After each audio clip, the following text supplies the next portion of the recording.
What's going on, YouTube? The Last Musketeer here, coming at you with part 3 of the Diablo Immortal free-to-play Is It Worth It series. Now on this day I'm just showing you a bit of the questing that I did towards unlocking clans.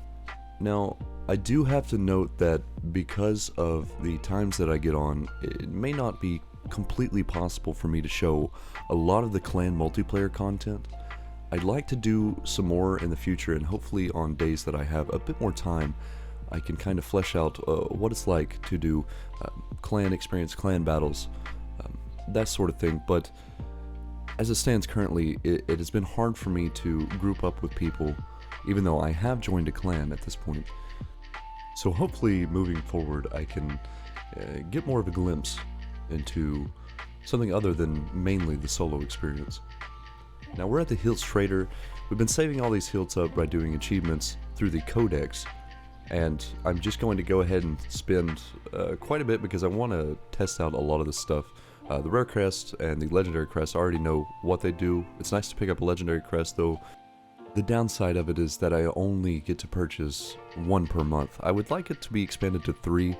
I think that would be a lot more helpful for the free-to-play players because we don't have as much access to Legendary Crest as the others.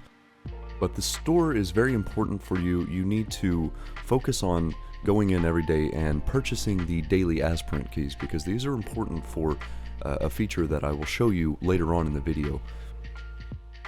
I found it definitely has a ton of faults. It adds a bit more annoyance, I guess, to the gameplay because I'm starting to see more and more things that are pledged towards the pay-to-win players, and free-to-play is going to definitely fall behind as time goes on.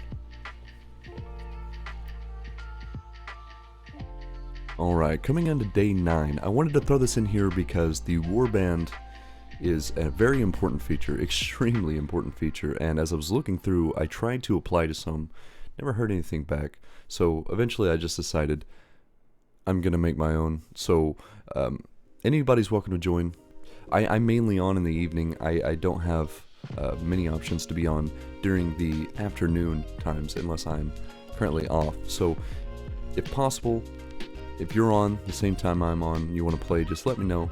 As long as I'm not trying to do some quests to actually further the story quest line, I am perfectly fine with hanging out with everybody, doing all the dungeons, whatever we can do.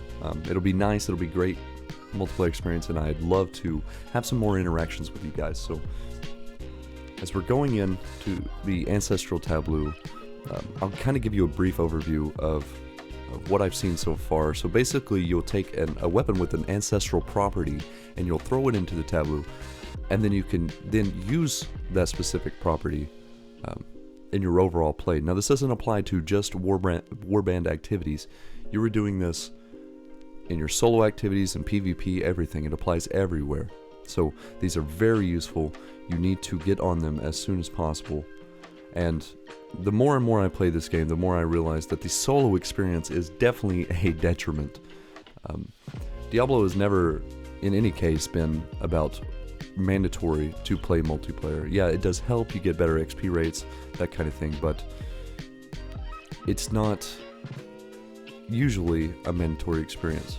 And I want to stop for a second here to talk about the quickening kettle. Now these are remnants that you will find throughout the wings of this quest called Purge the Depths, and you can do these, I don't know if it's at any time, maybe it resets daily, I'm not sure, but you'll be taking these remnants and you're wanting to kill these bound guardians that you'll find in different wings of this building. The guardians drop ravenous marrow, which you can use to find a boss, as you'll see here. Now the remnants themselves add specific abilities, like maybe you'll get one that says extra crit chance, extra attack speed, so that when you get to the actual room section of the warbands, you can apply these as extra bonus stats. You'll see I got a few here. Each one has a different role. There's attack, support. I haven't fully fleshed out all of them, but there's like 4 different sections. Attack seems to be the way to go. I don't know why you'd want anything else. You know, survivability is always great, but overall attack is the most important thing. It helps you clear content a lot faster. And so that's probably the way I would go. And as you can see here, I didn't select the ancestral property. I went back and did that later as I was looking through more. But here is the room management. I chose the training room and got the critical hits increase attack speed of all nearby allies. That's a very useful skill, especially mainly when you're playing multiplayer. But the remnants you will apply to each room so that you can have extra bonuses such as extra crit chance, attack speed, but it will be found in those rooms right underneath where you pick the role of the room. Now here I'm doing the Heliquary content, the first one on normal mode where you fight Lassel the Flamespun. And as you see there, I got a couple orange drops. These are not legendary gear. These are gear that you will apply to the Heliquary later on, and I'll have to go more into detail as I further venture out into that section. But you're going to want to play it with as many people as you can get for faster clear times and also better chances of gear. It should go up as difficulty goes up. I could be wrong, but either way, do not try to solo it unless you are very, very strong at that point. Now, this was a hidden layer that I found in one of these sections as I'm doing some of the bounties, and I thought that it'd be a good showcase to this because it has little mini quests inside of it, and so the more you do in these, especially anytime you see the message pop up that a hidden layer is open in this area, you should try to find them. They're probably in set locations generally, so if you wanted to, you could look up where these pop up at. These are extra ways of getting XP, and most of these quests drop a glorious chest which you can use to try to get gear, and these chests tend to have mainly your rare items and sometimes legendary items, so it's very good for scaling your gear as well. None of these so far have been hard for me to clear, so you don't have to worry about all that. Yeah, you see me taking a lot of damage at times. It's just because I feel like personally my gear doesn't scale as well as I would like it to. I'm constantly getting improvements, but it even seems like if I had full legendary gear, I still feel somewhat underpowered, and I think that's mainly to do with all the other little events that you find scattered out through this game that require a lot more time or, well, unfortunately money to further myself in. And I'm just giving you a quick overview as of day 10 what my gear currently looks like. Now, as far as gear explanation, I'm mainly just sticking with the skills that I feel have the best clear chance for me and also offer me some type of protection. So Whirlwind has been my main focus because I get damage reduction while using it, and it's good AoE clear.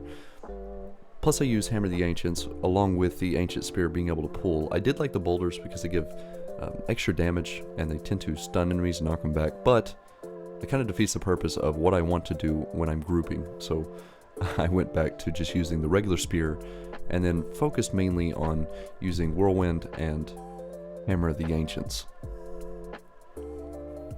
So most of this currently, and we're getting into day 11, I need to talk about bounties a little more. So what I'm finding out as I'm going through is that they really want you to take your time in getting to the next part of the quest. I get the main campaign is the overall draw of the game early on especially, but what is the point in, if all the enemies scale to me in lower areas that I've already completed, why do I need to wait to go to the next area to finish campaign? Or do they want me to be level 60 by the end of it? What is the reasoning behind holding me back from doing some of my in-game activities? You know, I'm currently sitting around 400 something combat rating, right? And the Hell 1 difficulty is recommending that I get to 720 combat rating, and it goes up so slowly. Even if you're pulling better gear, the amount that you get is probably like 2 or 3 combat rating points when you level up gear. To get a substantial increase, you're going to have to find as high level gear as you can, upgrade your gems as high as possible, get as many upgrades to your gear as possible, which means running rifts, doing challenge rifts, running dungeons as much as possible on as high a difficulty as you can. Now, if you got people in your clan or your warband that may be willing to carry you, that's way better because you'll get better drops. you'll have more XP going through. But I'm still stuck on the fact that I'm literally grinding per day, and it feels like I can't even get to what the level cap for the quest is. What's the point of me doing like 20 bounties in one day and then having no increase to my actual campaign? How long are they trying to hold me back from the majority of the content? Because when it comes down to Diablo, end game is generally the majority of your content. You're constantly trying to get better gear, you're running dungeons, you're running rifts, you're doing more activities with your friends, trying to get to the next difficulty, and yet I feel like I'm just being held back constantly. And the bounty rewards, they're cool and all, but they're not great. So it just feels like I have less and less incentive to want to do this stuff per day. And as you can see here, I'm just doing an essence transfer for one of my pieces of gear because I got an upgrade, but I wanted to have a different ability, legendary ability on it. So I went in, I extracted it from the essence transfer host, and then inherited that piece onto my gear. And I thought at first that it was more like Con Ice Cube from 3, where you could add an additional piece from each slot, like a weapon, armor, and a ring, to give you an ability along with what you currently have on. But no, this replaces what you're currently wearing, which I think is not that great of an idea, but I think half the things that they've implemented into this game probably haven't been that great of an idea. Here I reached level 15 of the Battle Pass, and on the free-to-play part you get the Celad's Weakening gem, which is very nice. Seems to be a good way for running rifts, and also the extra chance at magic items by 5%. Now that may not seem like a significant amount, but that is very, very useful. Day 12 they added a new armor, or new cosmetic armor into the shop, I should say. This skin is dope. By far the best one in the shop that I've seen, and I haven't seen the other characters, so they probably got some type of holiday skin too.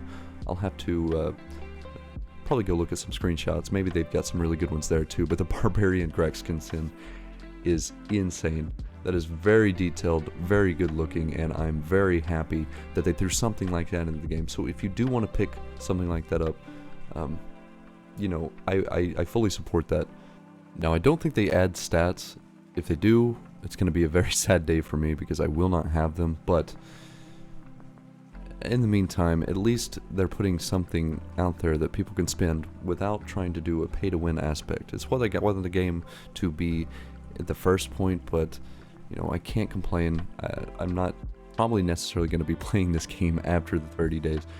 It just doesn't seem that enticing to me. But I did check out the XP rates for the bounties and the Elder Rifts that I'm running currently, and I'm noticing the bounties overall, completing the 4, by the time you kill everything, you do your kill chains to try to get extra XP, what have you, you're probably getting around 200k XP. Every Elder Rift, however, that I'm running, I'm probably getting about 100k.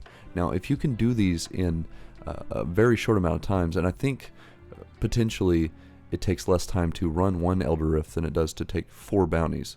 So at half the XP rate, potentially Elder Rifts are going to be a lot faster than doing bounties overall.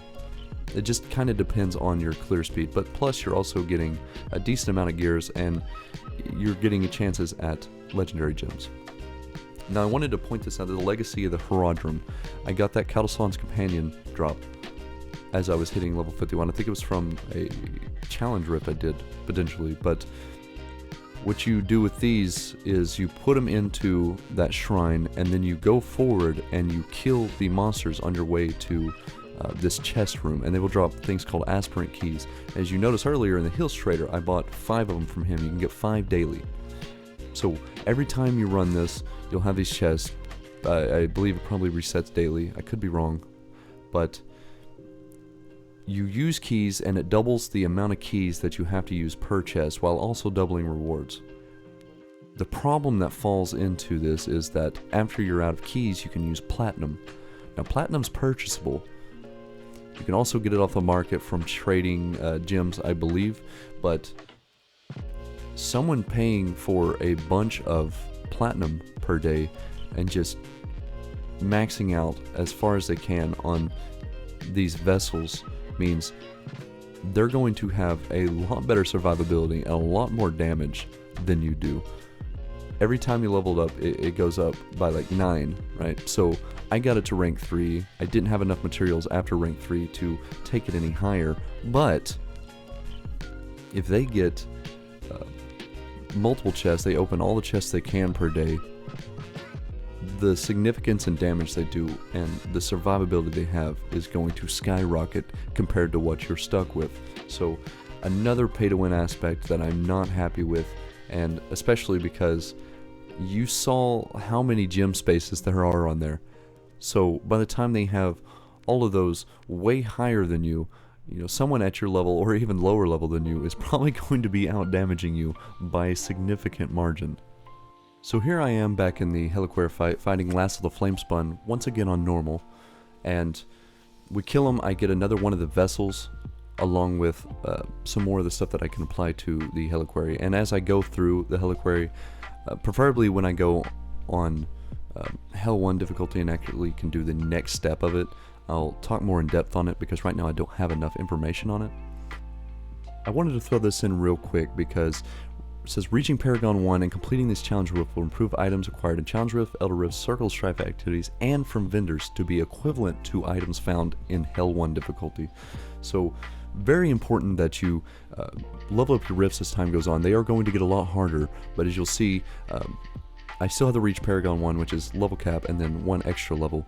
So once I get to that point, I'll be able to get better gear from my Elder Rifts. Until then, I'm still stuck with doing the regular what's based on my level, but it's very important to move on through Challenge Rifts for a day. But with that being said, we're going to go ahead and bring this video to an end. I think I ended at 585 combat rating, so still got a ways to go before I can do Hell difficulty. But anyway, guys, this has been The Last Musketeer, and I'll see you in the next one. Peace.